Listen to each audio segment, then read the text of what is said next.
Siendo Quo Vadis. Muy bien, lindo tema, pero lo pisamos porque tenemos a Estela Díaz, la ministra de Mujeres de la provincia de Buenos Aires, en línea. Buenas noches, Estela, ¿cómo estás? Hola Sandra, Jorge, ¿cómo les va?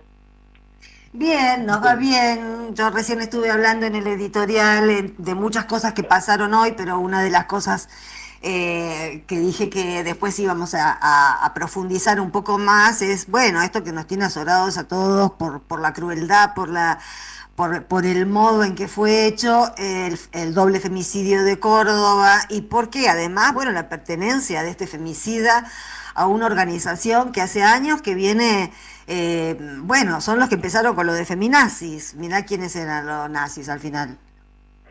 Sí, la verdad que por supuesto que es profundamente conmovedor y el femicidio es como la violencia más extrema contra las mujeres, es una problemática importante de grandes dimensiones y que siempre nos impacta y estamos viendo, bueno, distintas situaciones que se suceden a lo largo y a lo ancho de la Argentina y que, bueno, en la medida que sigan prosperando discursos de odio, negacionistas, vaciando las políticas públicas, empeorando la calidad de vida de las personas y poniendo como régimen regular que se salve quien pueda y que aplastando a con quien tenés diferencia y que es un enemigo quien tenés al lado, todo eso genera un clima de época que no favorece para nada la prevención ni la erradicación de las violencias. Así que es realmente preocupante esta situación en ese sentido, porque en este caso de la joven y su mamá que fueron víctimas de femicidio es por una persona conocida, era expareja, estaba afuera, pero es esta situación de la inmensa mayoría de los femicidios. Claro, Cerca, claro, cerca del claro. Es ochenta por alguien, ciento alguien cercano, no es un desconocido que te agarra por la calle. Claro, y entonces ahí, ese es un aspecto, ¿no?, que está en juego, pero después esta cuestión que veíamos ahora cuando se conocía el que se presume que es el autor de este femicidio, que era un Sí. activista en Uruguay del grupo que se llamaba Varones Unidos y un pionero del planteo de las falsas denuncias, incluso que los había llevado un activista antifeminista, y miraba un poco el portal ese de ese grupo de Varones Unidos, Ah, ¿lo estuviste mirando? ojalá se unieran para causas mejores estas personas, ¿no? Porque era una catarata de mentiras, de cosas respecto a su expareja y a la madre de la expareja, nada absolutamente comprobable, cuando en realidad lo que había es que esta chica se había vuelto al país en el 2023 con denuncias de violencia de género, incluso con intentos de ahorcamiento que él había tenido hacia ella. Ella Y estaba estaba aterrada. Yo escuché un mensaje que había dejado ahora, pocos días antes, estaba aterrada. Ella sabía que corría aterrada, peligro. exactamente, y hay el tema es que esta persona está legitimada por todo un sector de pensamiento que pone el eje en que las mujeres son mienten, falsean. Yo digo, la estrategia más que falsa denuncia, lo que buscan es estrategias de impunidad para el abuso, para la violencia, para el femicidio. Eso es lo que quieren, impunidad para la Sí. violencia machista, para las violencias más extremas. Porque además después vos ves figuras como esta persona que utilizaba el agrupamiento y la articulación, la estigmatización de los feminismos, de la lucha por los derechos, para ser un violento brutal, para ejercer de las peores de la violencia y que lo hemos visto en este extremo que es el asesinato de su expareja y de la mamá de la expareja. Tremendo, realmente Ujú. tremendo. Estela, buenas noches. Te saluda Jorge, ¿cómo estás? Hola, Jorge. Bien. Esto también pone sobre el tapete, me parece a mí, es una opinión y te la consulto a vos, el hecho de que la destrucción de las políticas públicas llevada a cabo por este gobierno neofascista contribuye a habilitar no solamente a estos personajes, sino darle cabida a sus discursos entre los jóvenes, sobre todo en relación a esta nueva onda de los streamers, donde algunos de estos discursos están siendo propagados con una impunidad enorme. ¿No te parece a vos que es funcional la destrucción de las políticas públicas, de los organismos de mujer en distintas partes del país respecto a estos sucesos? Mira, yo posteaba ayer cuando me enteré de este tema un post que tuvo como mucho impacto, pero que decía algo muy sencillo, digamos, los discursos de odio no son solo discursos, invitan a las prácticas de odio, las habilitan, las naturalizan, las justifican, las alientan. Y esto tiene muchos planos. Por supuesto, eliminar la política pública porque eliminás la protección, pero además mucha de esta gente, entre las que incluye el ministro de Justicia Cunio Libarona, el de Injusticia deberíamos llamarlo, la senadora creo que es Lozada, la vicepresidenta, promoviendo en el Senado de la Nación proyectos de ley que ellos llaman para aumentar las penas para quienes hacen falsas denuncias en casos de abuso sexual y de violencia de género, de violencia contra las mujeres. O sea que vos podés mentir en cualquier otro tipo, digo, ya hay, en nuestro país ya está tipificada la falsa denuncia y está condenada, y el falso testimonio y la falsa denuncia. Pero parece que no importa si lo haces en un homicidio, si vos falseás denuncia, un robo, si falseás denuncia cualquier cosa. El tema es en por qué. ¿Por qué frente al abuso sexual y a la violencia de género? Porque quieren amedrentar, quieren asustar, quieren decir que poner en cuestión que quienes denuncian mienten, poner en entredicho la voz de quienes sufren la violencia y desalentar a la presentación, al reclamo por los derechos, y esto es absolutamente coherente con vaciar la política pública, con decir que la violencia de género no existe, con plantear que van a eliminar la figura del femicidio. Todo hace sentido.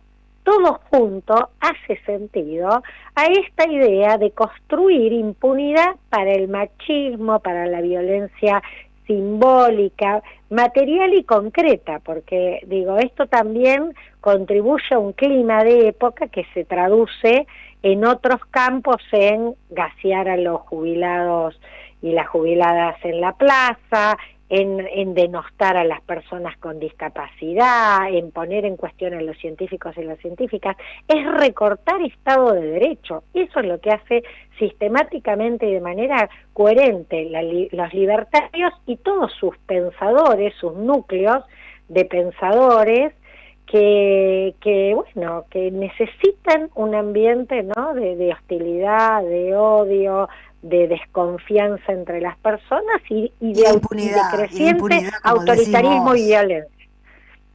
Ahora, es notable, ¿no? Porque recién te escuchaba, es cierto que cuando decimos falsas denuncias, lo más rápido que se nos viene a la cabeza son las presuntas falsas denuncias de las que hablan estos misóginos que se juntan para sembrar odio contra las mujeres.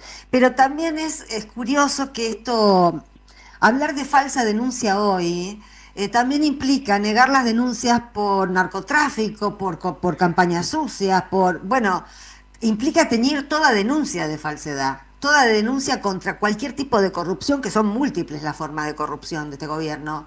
Y también implica en tu tuit que tuvo tanto eco, vos no especificabas, Estela, el caso de Córdoba, pero todo el mundo lo entendió, porque además era un tuit hablando de qué provocan los discursos de odio, porque además ese tuit, así sin especificación, vale para cualquiera de las aberraciones que hemos presenciado en los últimos años, desde el intento de magnicidio a Cristina, hasta, no sé, como decías recién, el gaseo de los jubilados, hasta el disparo contra Pablo Grillo, en fin, el odio nos está pegando a todos en este momento.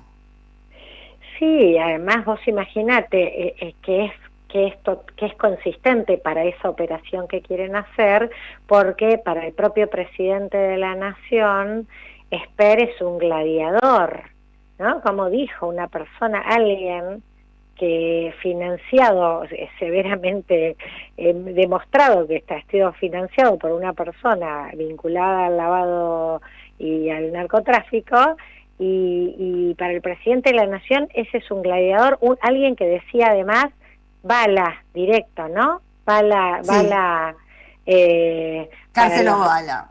¿no? Cárcel o bala, y después decía no bala, para el narcotráfico solo bala. Entonces, sin justicia, sin proceso, sin las...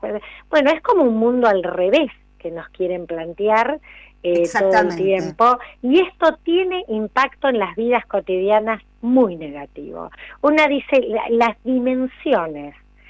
dimensiones políticas de colocar en la escena pública un discurso tan abyecto, tan violento, tiene implicancias en todos los órdenes de la vida cotidiana y bueno, y en el deterioro de la institucionalidad, no solo por los recortes, digo, de que esto es coherente con políticas de ajuste económico, con concentrarse en los privilegios de lo más privilegiado y de la entrega feroz que están haciendo para la Argentina, porque la verdad que da miedo el viaje del presidente y la intervención directa sobre la moneda nuestra que hace directamente el secretario del Tesoro. Ahora el ministro de Economía y el secretario del Tesoro de Estados Unidos es prácticamente lo mismo. Entonces hay una coherencia en la entrega económica y la violencia, el autoritarismo y la desconfianza y el deterioro de la institucionalidad. Todo eso están atacando y eso tiene impactos en las vidas cotidianas. Las personas viven un sálvese quien pueda y allí vemos, bueno, estas formas extremas, dolorosas, terribles, como el hecho de este femicidio que ocurrió en Córdoba. Bueno, esperemos que todo el mundo que nos escucha, bueno, que los compatriotas, ¿no? Y las compatriotas vayan tomando nota de estas cosas, porque es muy obvio lo que está pasando, es muy obvio, y es muy salvaje, es muy Sí. brutalista lo que está pasando.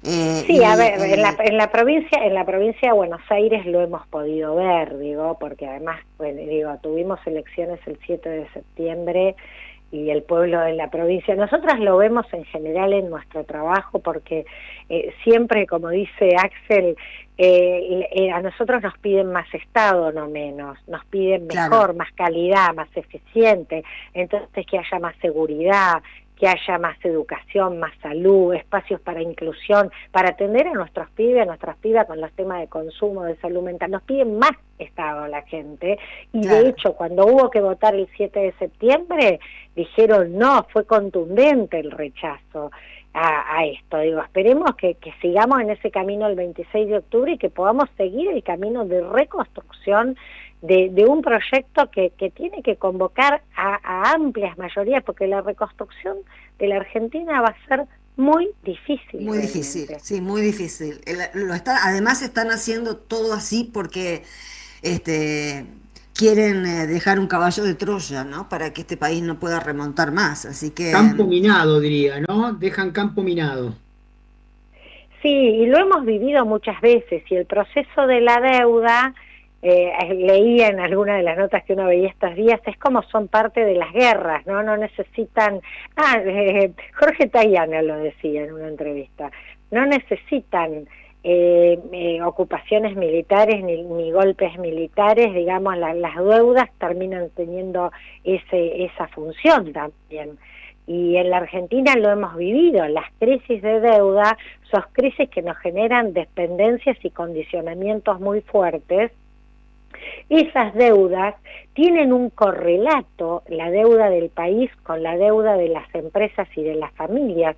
De hecho, Duhovne lo decía, cuando Cristina termina su mandato, estaba desendeudado el país y estaban desendeudadas las familias también, que invertían sí, en mejorar sus casas, en vacaciones, en cambiar el auto, y ellos decían, ¿se creen que pueden hacer esto argentinos, sí, no solo creemos, lo pudimos hacer. Bueno, hay consecuencias que la derecha toma, ¿no? Cristina está presa, proscripta, y ellos quieren seguir avanzando en la entrega del país. Bueno, me parece que la mayoría cada vez está más clara en la Argentina de que ese no es el camino.